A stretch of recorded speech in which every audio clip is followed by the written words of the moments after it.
Okay, this is Susan, and 2 years ago she had a fall. And was it her dog that pulled you over, or just? I tripped on the sidewalk. Oh, I tripped on the sidewalk.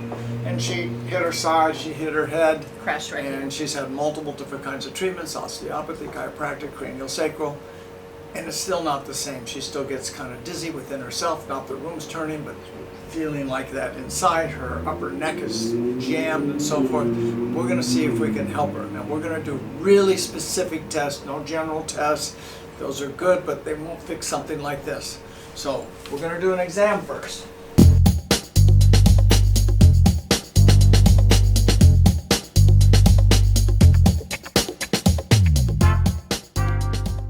Put it up tight. She's really strong, like unbelievably strong. Okay, hold this here. Good. Now you leave your feet there. Twist your body and twist your body. Okay, so she has no strength. This is a simple test to tell me of a post-concussion or syndrome, or a TBI it's called. Okay, so I would like you to take your right foot and cross it over your left. We're going to do another test, and then let's go the other way. And so she can't do it with her left. So put a right stride towards me, very strong. A left stride, very weak. So she's got a little pattern here. She's going to look at my finger. No, don't turn your head. Look to the right and look to the left. She goes weak on the left, and she's struggling, but I'm not pulling harder. So she has failed every single test to the left. Let's spin around to the right all the way. She can almost hold my weight up. Swing around to the left, and with no effort she collapses. So every time she turns left, every time she talks to somebody on the left, goes to the grocery store, turns in the car, she's going to be off balance. So we're going to do a little test. We're going to put your head down, and I'm just going to push it up. And she's going to turn her head this way. She's going to turn her head this way. And this one, literally no pressure at all. That's a test for a whiplash. Okay. Then we're going to do it with the left foot forward. Hold this here. Hold it. Oh, that strengthens it. Oh, either foot forward strengthens the neck, but just standing is quite weak.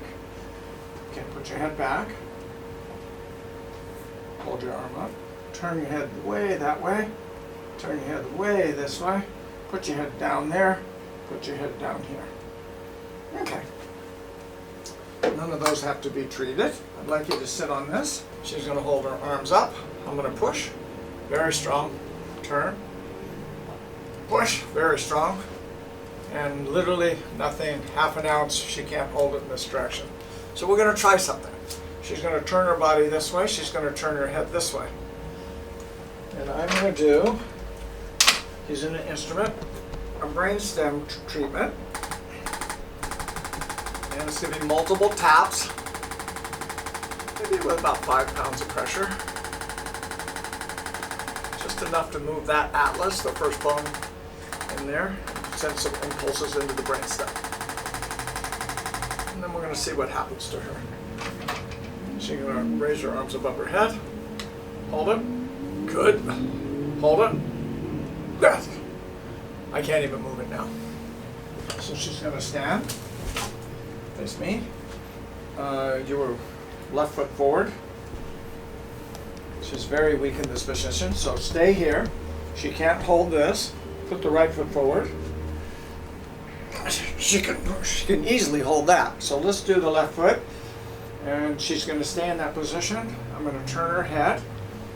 Everything is specific. If this doesn't correct it, I go back to the drawing board. I don't do therapy in the hope for the best. It either fixes it or it doesn't.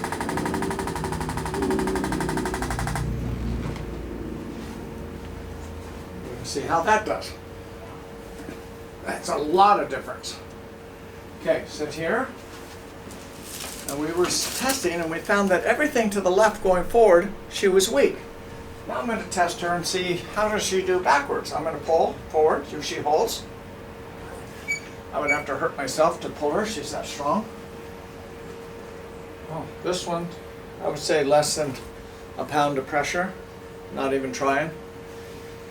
So she is failing posterior or backwards on the right and failing anterior on the left. So literally you have a diagonal injury to your brain. So we're going to fix it today, or at least part of it, okay? I would like you to get on this table. We're going to lift this leg. Now we're going to test her ability to balance and the ability to maintain strength. Bend your knee. I'm going to push down as hard as I can. That should be there. The buttocks muscle's super strong. And we're going to see what happens on this side. No, she can't do it. I'm not even doing anything. Can't do it. So she's going to balance in this position while I do an upper cervical adjustment right into the brainstem using this instrument.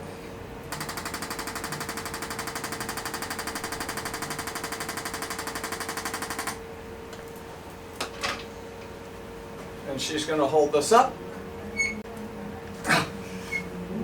She can now hold all my weight.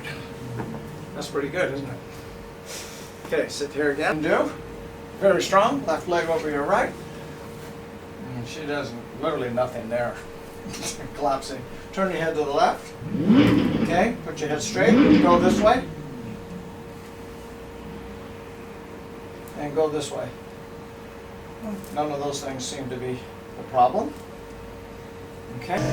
So what we've discovered here was fixed several things, but she's still going weak on some of these left things. So what we have to determine is the sphenoid, the bone of the temples, which really goes through behind the eyes and where the eye muscle's attached to, is it in place? She could have jarred this. Yeah, she says she landed on her left temple. So this is the test. We test it through the inside of the mouth. She'll put her thumb on the inside. Don't suck it, just touch the roof of your mouth. Hold your leg up, strong as a rock. Do the other, it's in that corner, perfect. Okay, and the next one, on the other side, on the left. Aim into here. Okay, so this super strong leg is now paralyzed with one finger. So kinesiology, the key here is the following. The testing has nothing to do with the treatment, it's just an indicator. So if a human touches a place that's not doing well, the brain can't think of two things at once, and at that time the muscle fails. The muscle's just telling me there's something wrong, it doesn't tell me what it is. But I have to know what that point is.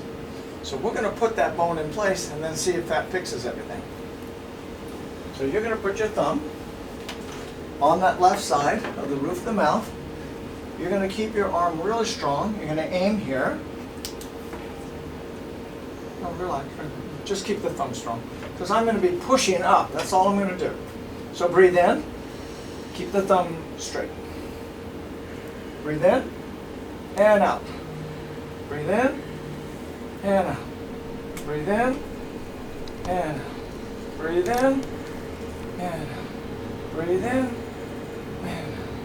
Breathe in and out. Breathe in and out. And we're going to do another test. You're going to put that thumb back in there and see how we did. Strong as a rock. There might be some other problems here, but we're going to test it. I'm going to put her in a lateral bend and see what happens to this arm. I'm going to put her in the lateral bend. This seems pretty good. Look with the... Okay, so she still goes weak on her eyes.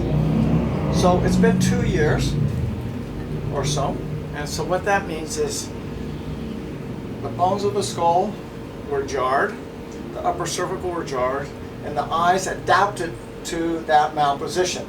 And now, even though I fixed it, the eyes are off. So I need to adjust your eyeballs. Do you wear contacts? No. Okay, it won't hurt. Feel a little uncomfortable for 10 seconds. But I got to take the spasms out of the eye muscles. So she's going to look to the left. She's going to close her eyes and look to the left. And I'm going to be finding the tension in the eye. And I'm holding a position. To her, it may feel like her eyes are going to pop out, but they're not. The left one is much more rigid than the right, but it's starting to release. And there it goes. Not too bad, was it? Hold it here. Now, look at that. Wow. She's doing super good. So now we stand her back up. And we go back to the left, foot forward, hand like this. Out here. Strong as a rock. Can't even do anything. Cross your left leg over your right, all the way. Hold this up. This is the other one she failed. She's really strong. Come back. Hold this up. And remember, in this position here, she couldn't do it. But now she can. We have one last one to do. Just sit here. All the way up. Because you have to cross your left leg over your right. And that was the one she drastically failed. Under your legs. Hold this arm back. Push it back. No, backwards. Straight backwards. I cannot push that forward. Now, the whole point of this is that we cannot determine really what is wrong on a fall like this unless there's a test. And I invented 1,000 tests to be able to figure out each component of the spine, and the head, and the face, and the eyes, and even the ears. We could even do a last test and test her vestibular system, and we find that she goes totally weak on her left vestibular system. So her equilibrium in motion is going to be impaired. So deep breathe, and out. In, and I'm resetting this. Breathe in, breathe in, and breathe in, and breathe in, and breathe in. Was this accident, did it happen in the daytime or nighttime? Daytime. Okay, good. So I'm going to finish this up. The general adjustment to the spine. She's at an age now that she shouldn't really have her neck cracked. So we're going to use an instrument. It's hitting her spine at a rapid, 12 times a second. Breaks up the muscle spasms, resets the nerve reflexes, resets the tonic reflexes. Doesn't hurt, does it? No.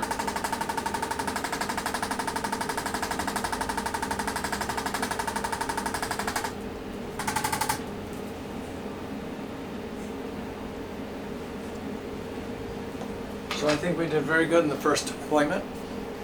Every one of those things are fixed. I don't ever have to treat those again. If we have another session, and when that time comes, I up the ante. We do little harder tests. We do proprioception tests. We do stepping off stools tests, stepping up tests. We test her ability to be able to perform in real life, and I fix that which she fails. And then I bring back her youth. Thank you.